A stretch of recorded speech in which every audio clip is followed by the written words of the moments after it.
Hello. Hey, Cliff, how are you? Doing fine, thanks. How are you? Good. This is Dr. Alan Widener from MassageChairRelief.com, and today we are visiting with Cliff Levin, who's the president of Inada USA. And Inada USA, or Inada, is the manufacturer of our top-selling massage chair, the Inada Sonio.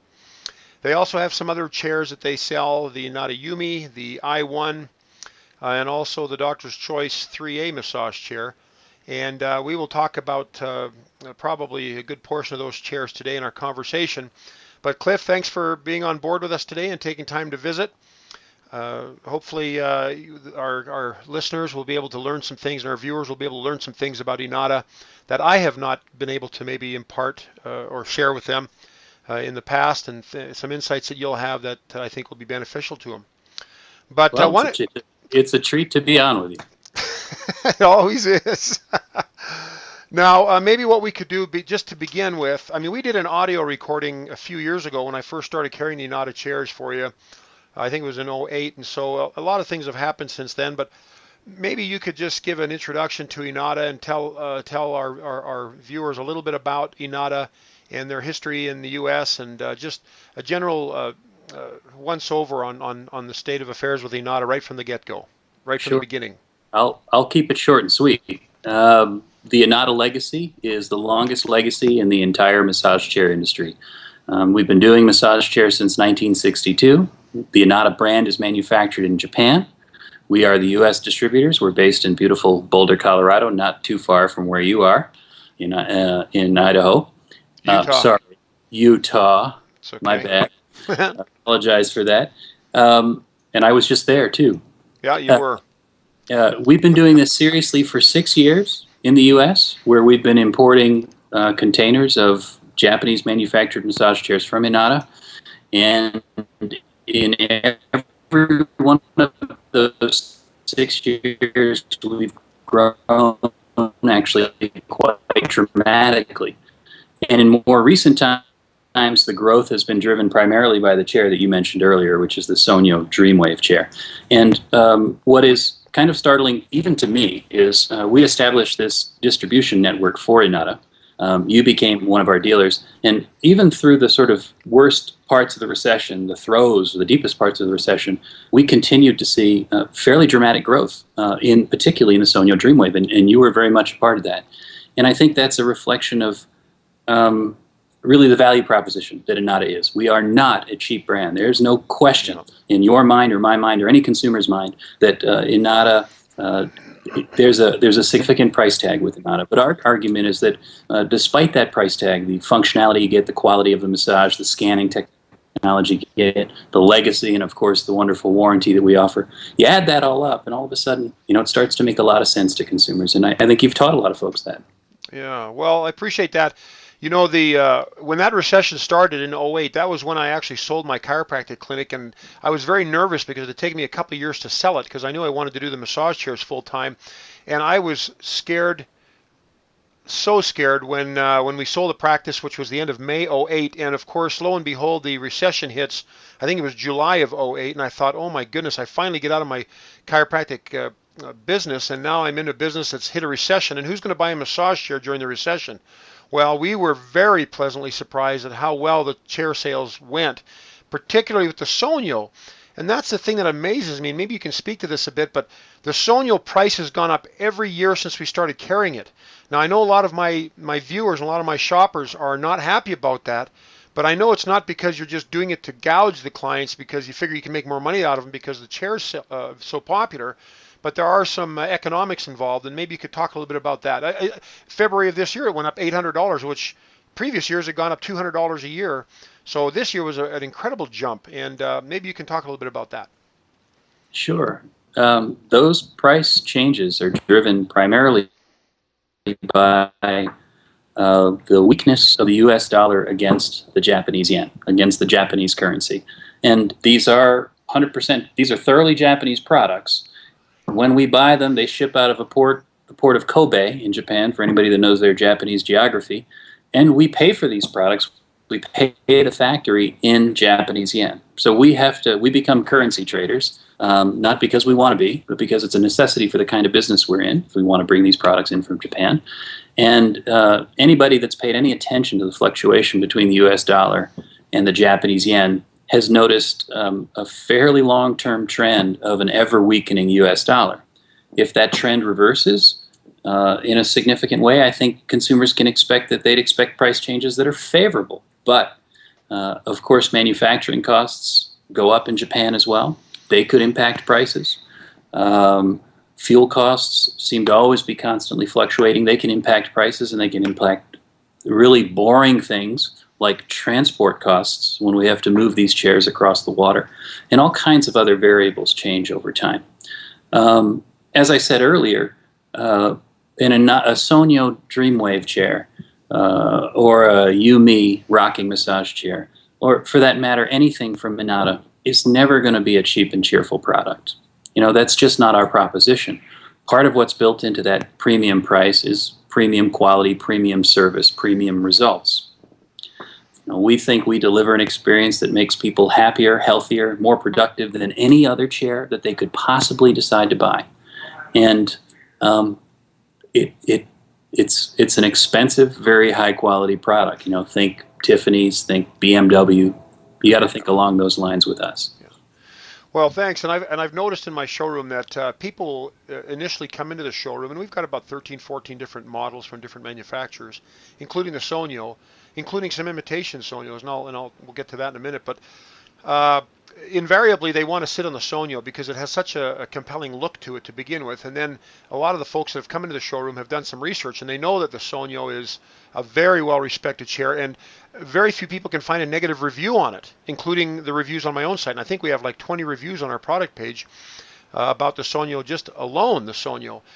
So yes, people tend to gravitate towards that chair, but they are not disappointed. Now, you had mentioned to me that your sales, like the price of the Sonyo went up $700 February 1st, but the sales in March had actually almost 100% increased or improved from a year ago March. Can you talk a little bit about that in your first quarter as well?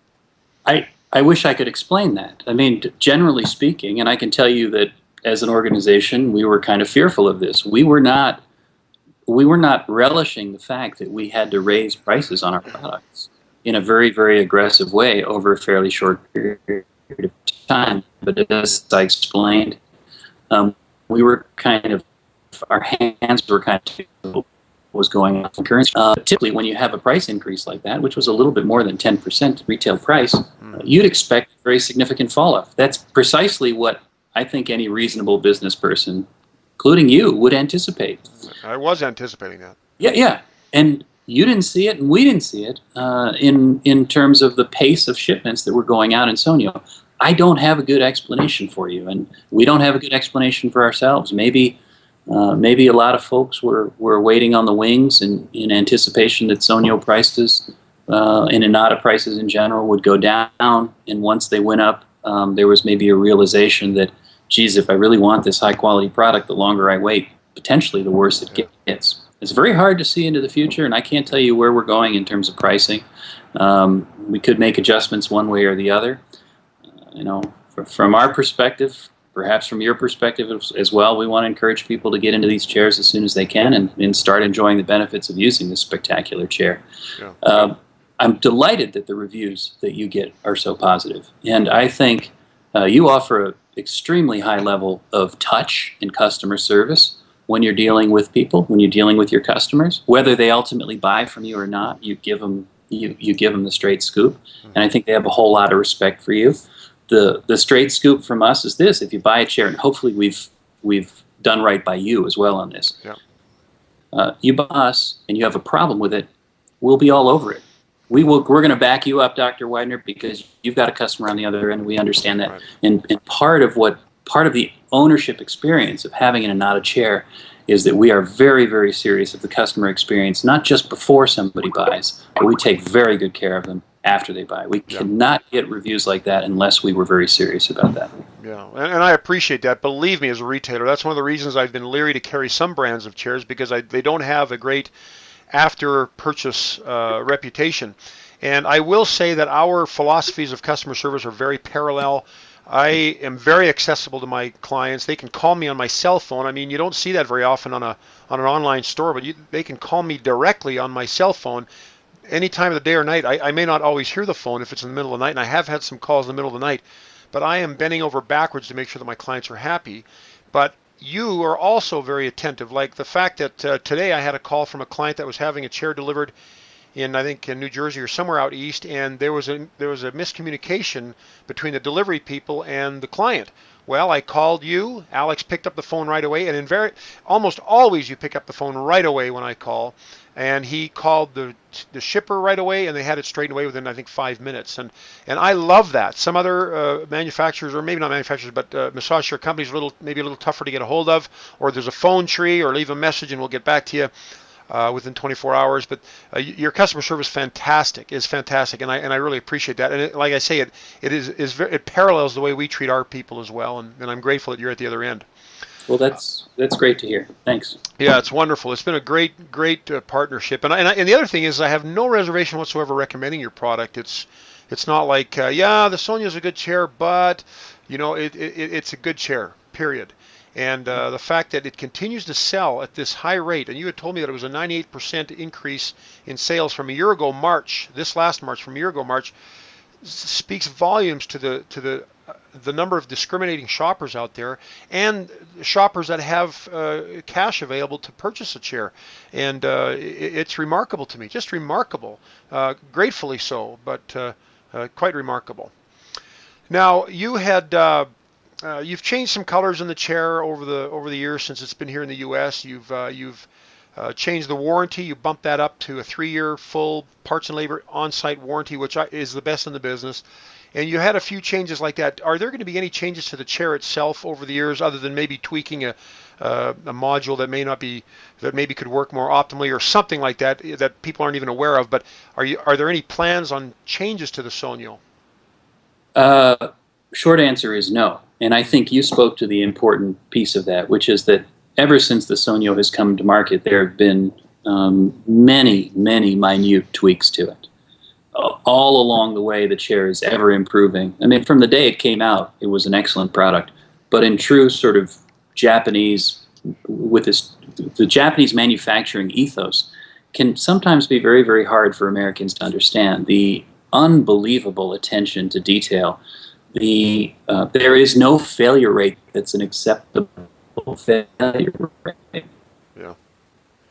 Didn't you tell me that? And we've sort of borrowed that ethos. Sorry, there was a little delay on the recording there, but didn't you say that your failure rate on the i2A, which was the sister chair to the i1, was near zero? Like you had a near zero failure rate. In other words, you had very, very seldom did you have a problem with that chair. It was if we took out the shipping damage, which was somebody throwing it off the back of a truck. Yeah. Took that piece out, we were a fraction of 1% in terms of failure rates. And your buyers should know this by way of full disclosure. There is no massage chair maker out there. I mean, think of car makers. Think of anybody manufacturing a complex product. Think of Apple Computer. They will not bat 1,000. And not every single Sonio arrives perfectly, and we know that. But our promise to you, to the consumer, is that should that happen, we are going to be very, very aggressively handling that situation. Having said that, I can tell you that the number of problems we have with Sonio that are unrelated to shipping are a very, very tiny portion of the total sales we have. Yeah. And, if you don't like headaches after receiving a product, we're a very, very good bet. Very high quality, very high initial quality out of the box. And this sort of ever-improvement attitude, which in Japanese is called kaizen, you may have heard this term before, is kind of part of the personality of Sonio. So no dramatic changes, but we're always working with the factory, always informing them. And if we get a flurry of 3 or 4 issues, which would be very unusual for them to come in rapid succession, we may raise the red flag, and it's taken very, very seriously. And the next generation of product Consumers never notice it. You never notice it. Sometimes we even forget we've suggested the improvement, but it gets built into the next generation. Wow, that's remarkable. Mm-hmm.